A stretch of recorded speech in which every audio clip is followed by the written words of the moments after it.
Thank you very much for inviting me here.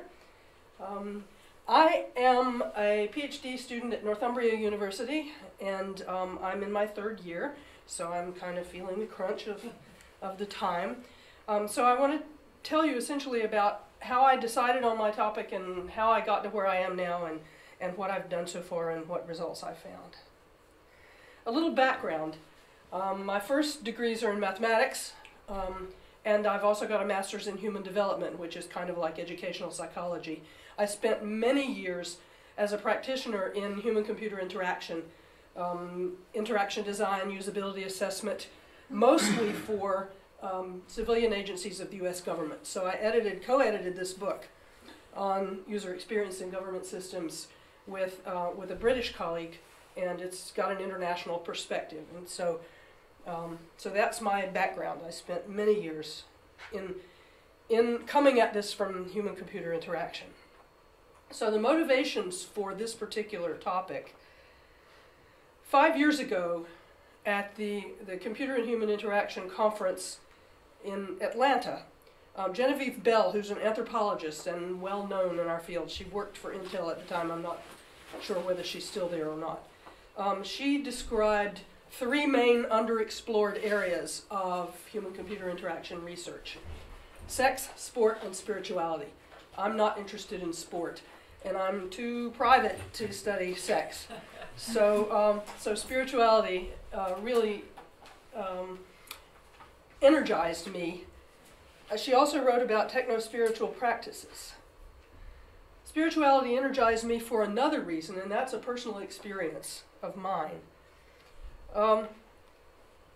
Some years ago, I joined a choir I spent most of my life in the Washington, D.C. area. So I joined a choir that did sacred Renaissance music. That is the music of my heart. It's medieval and Renaissance polyphony, a cappella. I've resonated with early music as long as I can remember. Even before I knew it was early music, my favorite Christmas carol, for example, since the age of 12, has been the Coventry Carol, which is, I think, 16th century.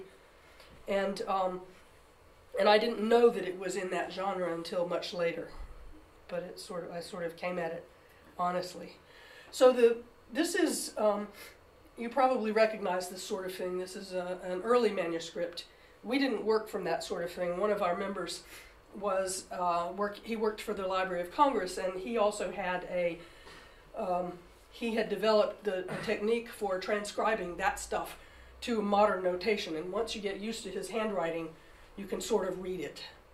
So I'm going to play you a little of what this is. Our director would send out MIDI files a month before the first rehearsal, and they were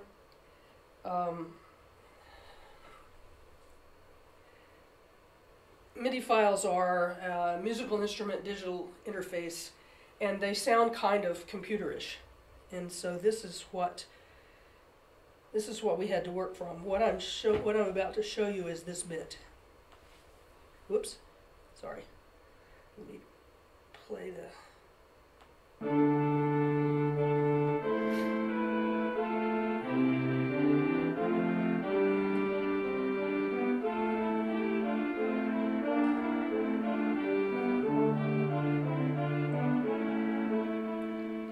Now you can't tell the voices apart, so I would import those files into music notation technology, and transform my part into a French horn played loudly and other parts into softer instruments played a little more softly.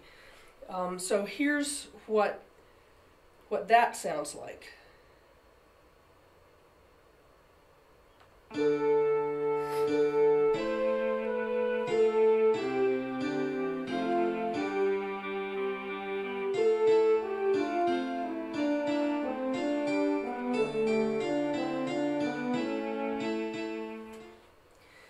This is a piece for 2 altos and 2 tenors, so I had the top line, which is the same range as the second line. I normally sing the second or third line because I'm an alto. But this technology enabled me to hear my part in context but still pick it out. And that made it possible for me to sing in the choir, because polyphony is really hard to learn for somebody who grew up in the 20th century. with choral music where you sing, pretty much everybody's singing the same words at the same time. This is different. Everybody's got a different melody. So I'm grateful for the technology that helps me learn this glorious and difficult music. So I would put the MP3s on my iPod and play them. I had this handy little gadget that would play it through my car radio. That's not my car, but it looks a lot like this. And this is the Washington, D.C. Beltway, not at rush hour. Rush hour is more like the M25. And so every time I had a drive of more than about 15 minutes, these things would go with me, and I would la la la along. So one day, I was commuting through the DC rush hour in the autumn, so fortunately there were trees that looked like this, singing along with my learning files and feeling intensely connected to the universe. I was cherishing the fall colors, the flowing stream, and the mystery that this magnificent music evokes in me, and all of a sudden, I found myself, I was la-la-la-ing along, and I just found myself filled with joy, connected to everything. All was right with the universe, covered with goosebumps. That lasted about 10 or 15 seconds, and when it subsided, I said to myself, wow, that was a spiritual experience, and that was enabled by the technology. That was part of my user experience of these technologies. And that's 3 pieces of software and 3 pieces of hardware plus the car. So I said, I think I could study that. So here's the...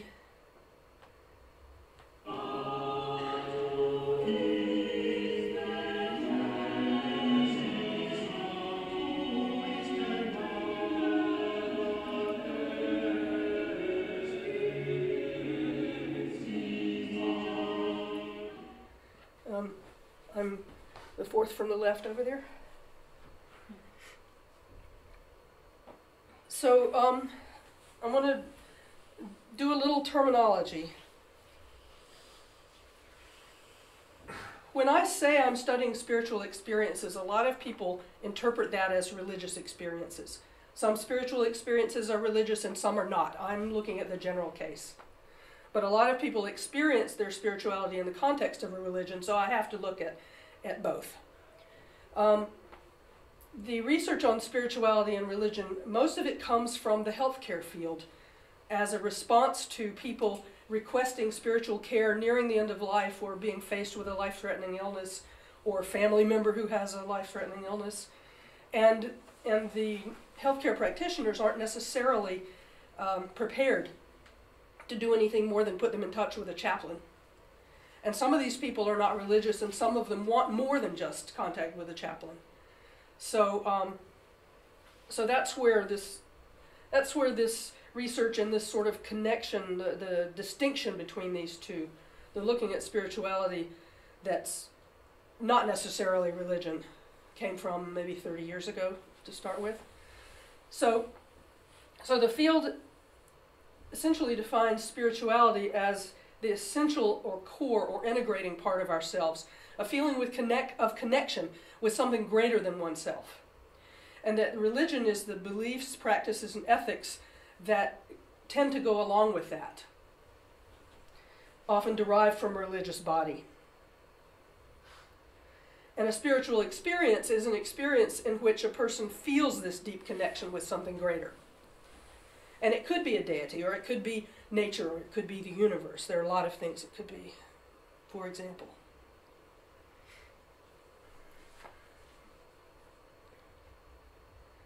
Some other names for this experience, or this, it's not just one type of experience, but there's a common core and a transcendent experience, a mystical experience, a peak experience, religious experience.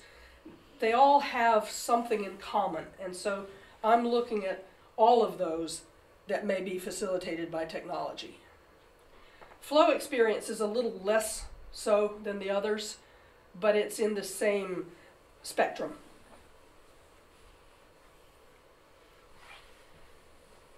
So my research questions, I'm looking at characteristics of techno-spiritual experiences, and that's spiritual experiences facilitated and enhanced by technology, and the technologies that support them.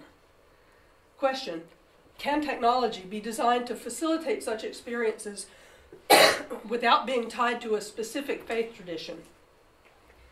when I wrote my research proposal as my application for the PhD program, I was thinking yes.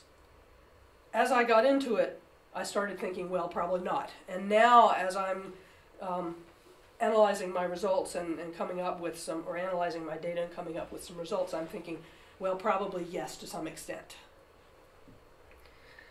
So another question is, what value might such technologies have beyond experience and spirituality per se? Creativity, well-being in particular, mental health, even physical health. So these answers may help inform the design of these ICTs. So I'm really straddling two fields, and those of you who've been to Newcastle will recognize this photo. The research on spiritual experience, the experience itself is the focus of the study. They seldom, if ever, study the use of artifacts in these experiences. And the experience is usually brief, time-limited. They're not so concerned with ongoing. Whereas user experience, the artifact and the person, of course, are the main focus of the study. The experience revolves around the artifact. They're studying the specific experiences with the artifact. And the experience may be ongoing. They may study experience, user experience with an artifact over a long period of time. So I'm addressing spiritual experiences that involve artifacts. So I'm bridging these two fields. I started off by exploring some techno-spiritual products in the wild. I'm doing qualitative data collection and analysis. I've done some interviews. I'll talk about that in a minute. Using grounded theory methodology. I will be conducting workshops to explore some design concepts and analyzing the workshop data. So the first study I did, which I presented in 2013 at the CHI conference, I did an inventory of the iTunes App Store and a literature review of the ACM Digital Library for papers on HCI, human-computer interaction, and spirituality, of which there were 19. 8 of which were by the same person and her colleagues. And I looked at the kinds of uses that the research had covered and the kinds of usage that were out there in the wild as represented by the App Store. And I found, of course, there's a lot more things that people are using this for in the wild than had been studied. And so this is a reference to that paper. You can go find it. I won't go into detail about that now, but I'll be happy to answer questions about it afterwards if you like.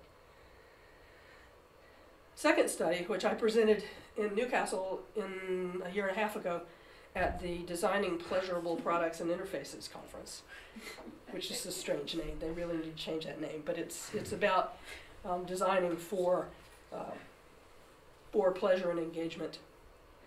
So I took the 100 most viewed videos on meditation on YouTube. I ended up with a sample of 87 because for one reason or another. And I took 12 to 14 comments from each of those, the most recent comments that were different for each video. And I did an inductive content analysis and came up with some themes. And these are some of my favorite comments. Makes me want to poop slowly and peacefully.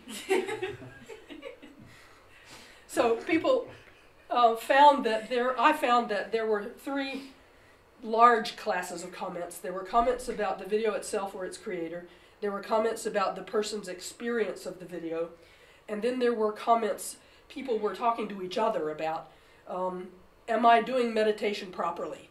Or I have this experience, what does it mean? And somebody would answer that question. Or is this a specifically religious video?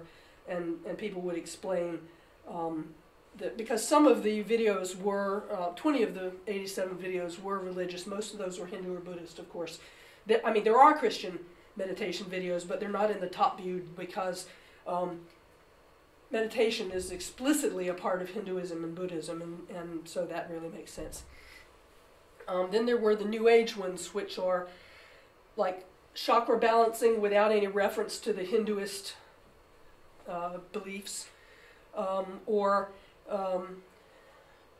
the last one is an example of something they called binaural beats, which is kind of, it's intended to have different sounds in different each ears, and it activates various parts of your brain, and I don't know exactly, but that's supposed to be how it works. And then there were secular videos, which were mostly about relaxation and sleep.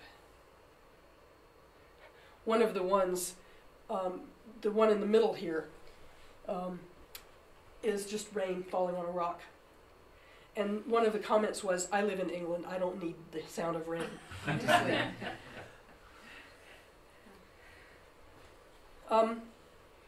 You're probably familiar with grounded theory, but for the people who are maybe watching who are not, I'm going to go into it. It was developed by Barney Glaser and Anselm Strauss. It was first published in the 60s. And it's a way of producing theory that's grounded in the data. And it's usually text data. And you go through the data and you code the individual pieces of data, and you keep going, and then you group the codes so that you find a theory that's emerging from it. As you see that you've got gaps in your theory, you collect more data aimed at filling in those gaps, and it's a way of scientific method. This is not the scientific method, but the scientific method is useful. Isn't very good at generating hypotheses. It's really good at evaluating hypotheses, and so this is a way of producing theories from identifying patterns in data, and it aims to defer the literature review until coding is complete, so as not to bias your coding by what you already know. You want your theory to be grounded in the data you have, and then you can relate it to the literature or to what's already there. So I conducted 24 interviews with people of a wide variety of spiritual and non-backgrounds. At least some of them claimed they weren't spiritual. When I defined for them what I meant by it, they said, "Oh yeah, I have that." And so I've completed the data coding and categorization. I'm doing, actually I'm now writing up my analysis chapter. So I've related codes and categories to existing literature. This is the slide I managed to modify for you guys since the last time I gave it a month or so ago. But here's an example of, I would say, a semi-structured interview. So I would say, tell me about the experience that you had. And this is an actual quote from somebody. It was very powerful. My whole being just felt light and positive. And I almost kind of felt the presence of something.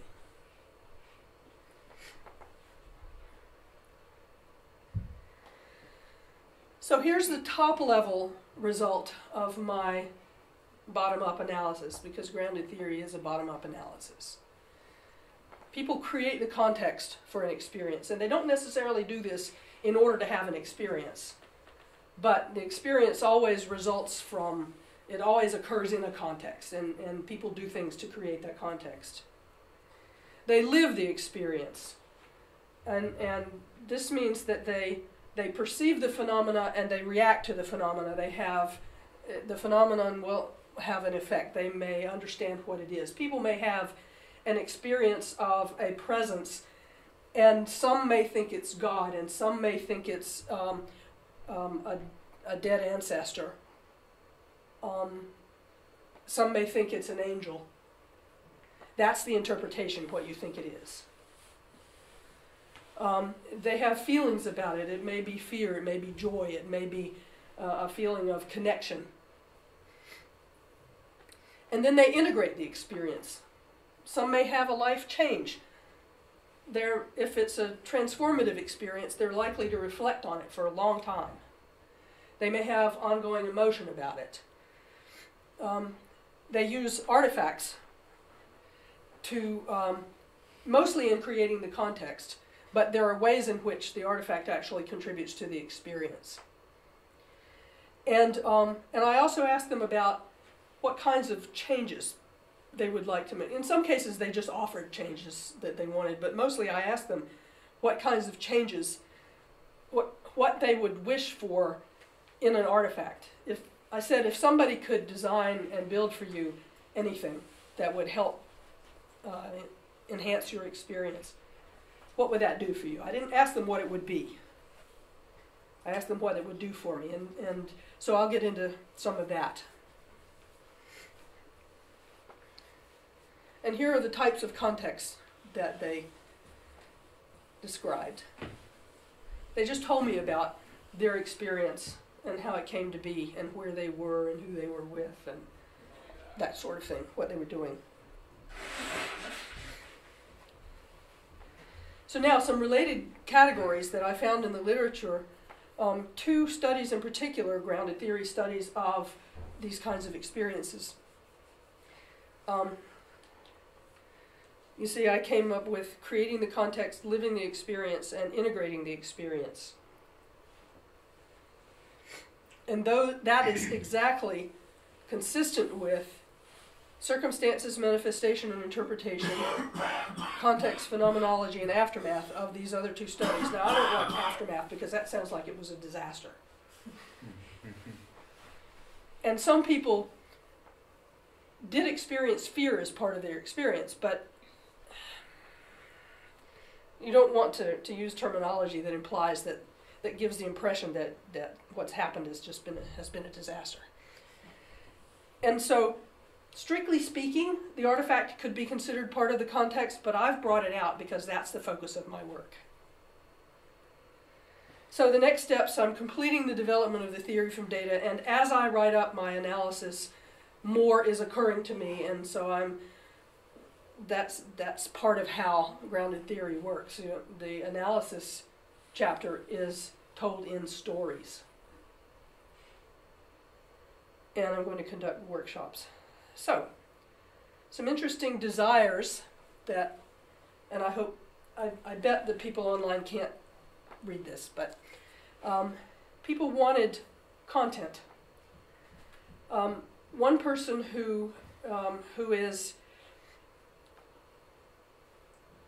she'd probably describe herself as spiritual but not religious. She does believe in God, but she's not a Christian. And she's interested in connecting with the seasons, and she's interested in meditation. And she wanted content of a meditation that was connected with the seasons, and she's not found anything like that. There are a lot of daily meditations, but she hasn't found any that are connected with seasons or with nature. People wanted feelings of peace, love. People wanted essentially information, didactic kinds of things to enable them to learn more about their own faith tradition. They wanted help from their faith, from their sacred texts, guidance.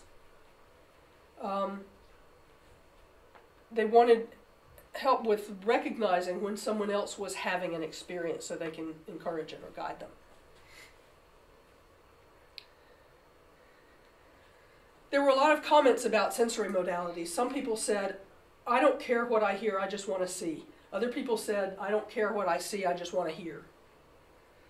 So we clearly need to support a variety of sensory modalities. Others said, I want to get out of my body because I find that the sensations are getting in my way of the spiritual experience.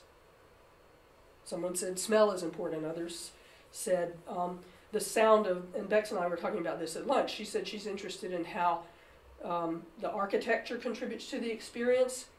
And one person was very clear about the sound of a large church was important to him. Even though he hasn't been to church in many years, he finds it, whenever he walks into such a building, he finds it calming and peaceful.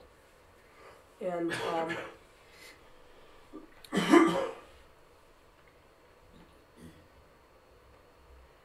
People wanted a sense of place. Some people find holy places are important to them. I met a couple of Muslims in my interviewees, and of course Mecca is important to them. And people were talking about Jerusalem or sacred places on the earth.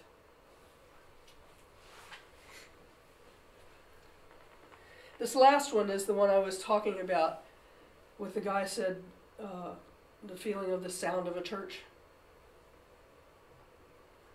Gives him a sense of space and it calms him. A lot of people said they wanted help with focusing and tuning out distractions. And you know, you might think that technology provides a lot of distractions. And it probably does for many of us. But if we're in a mood to tune out our distractions, if we can find a way that technology might help with that, that might mitigate some. It might be a way of using technology in a positive way when we normally think of it as. Because I find when I tell people I'm studying technology and spirituality, they go, aren't those inconsistent? Well, you might think so, but not necessarily. People wanted social connection. A lot of people talked about how being able to share their experience with people they care about would enhance. One woman in particular had an experience of it was during a chemotherapy treatment, and at night she woke up, was not able to sleep, went downstairs, sat in the recliner, did a visualization of the chemotherapy attacking the cells, and all of a sudden everything went black and she heard her mother's voice. Now her mother had been dead for 9 years at this point. And she was really frightened because she was afraid that her mother had come to get her, that she was about to die. And she said, no, I can't be there, I'm not ready. And her mother said, okay, I'll be here for you when you are. And she found that this woman was raised Methodist, she's been a Methodist all along, she's solidly a Christian. But you know, we all like reassurance that our beliefs are valid and that what we believe has some basis in reality. So this woman found that she relaxed a lot more, even though she's 59 years old and she's still got 2 kids at university, and so she's concerned about how long she's going to live. But she's no longer anxious about dying because she says, I know Mom will be there to get me when it's my time. And so she said that being able to share this experience, recording it, if there were some blue sky method that would allow her to record this, and blue sky is, imaginative, out of the blue, that would allow recording of this type of experience so she could sort of play it for somebody else and they could live it the way she lived it. That would help her loved ones find the same kind of comfort that she did. And other people just wanted to share inspirations that they got during a church service without pulling out their phone and distracting people around them by texting it or something. So I've got some ideas about how these kinds of things can help with the social connection. Mobility is important.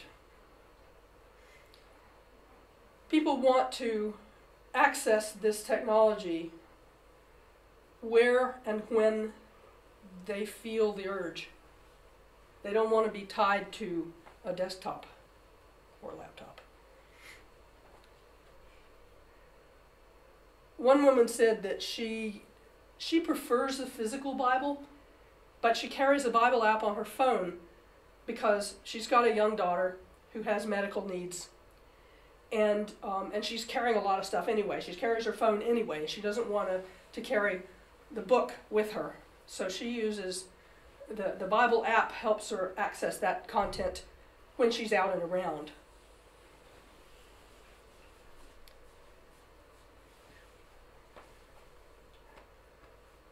people wanted to be able to control the artifact easily without having to think too much about how. I mean, this is sort of standard usability stuff, but it's important in this kind of thing, especially in a spiritual experience where people don't want to have to focus on the technology. They're interested in their spiritual practice or in the experience they're having.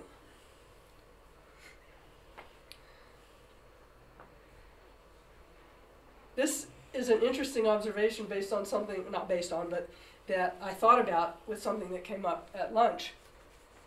That you don't know how people are going to use something until you have it and you find a way of using it. This was said by one of my Buddhist interviewees, who he and his group have given their teacher some iPads, and they had no idea how the teacher was going to use them until he started using them. And he carries teachings, he carries extra batteries, he uses them a lot, much more than they would have imagined. And you notice at the end, this guy says, we've given the teacher other things which we thought might be useful, and they haven't been at all. So one of the things we need to do is to put stuff out there and see how people find them useful, see how they use them. So now I've got some more explorations along the way. Imaginary abstracts. That is a technique that was invented by my supervisor, Mark Blythe. It is a form of design fiction, and he describes it as a summary of a paper that has not been written about a prototype that does not exist. And it's a summary of an academic paper that has been written about the design of a prototype and the user testing of the prototype and the results from the user testing and so on. So you imagine this prototype and what it might be used for, and then you conduct this imaginary user study, and you imagine how people might react to it. It's a way of conducting a thought experiment on a prototype idea. And so for this workshop for last year, we created 6 imaginary abstracts for techno-spiritual products, and some of them were really lighthearted. The funniest one was what we called the soul food microwave, and it would play hymns while it was cooking, and at the end it would go amen in 4-part harmony. And instead of ding, and the user study found that people thought it was cool in the beginning, but then it got old. Very quickly. Yeah. But we also the most substantive idea, I think, was a remote pilgrimage technology, which would allow someone who was homebound to participate in a pilgrimage remotely and have a feeling of being part of the group. I don't remember what we found in our imaginary user study, but I think that that's got some real potential. Then we explored the science fiction's treatment of techno-spirituality to inspire imaginary abstracts. Science fiction is full of stories of people reacting to mysterious, powerful machines that can be perceived as godlike and magical. And how people react to those is what science fiction has already thought about in terms of how people react to those things can inspire our design fictions for how we think about how they might react to our design ideas. So literatures outside of HCI, I've also, human-computer interaction, I've also looked at those. Healthcare, I've told you about. Marketing, a surprising amount of work comes from branding and marketing. Companies want to give their, and this is mostly in terms of peak experience, companies want to create brand loyalty by evoking peak experiences in people who use them. There's an auto manufacturer who's interested in off-road vehicles, going out into the wilderness and creating a peak experience with their off-road vehicles. But the concepts of peak experience have been studied in this field. And of course, psychology is going to be interested in all of this stuff. And philosophy, of course, is thinking about thinking, and that's about the nature of mind and the nature of experience. So there's some work in philosophy that I've been drawing from. So here's how I see my contribution to knowledge. I'm looking at a greater understanding of how people are using technology to enhance their spiritual lives and their connection with something greater. I'm coming up with some insights into how design can contribute to the quality and characteristics of these experiences and potential value of this design to other aspects of life. Thank you.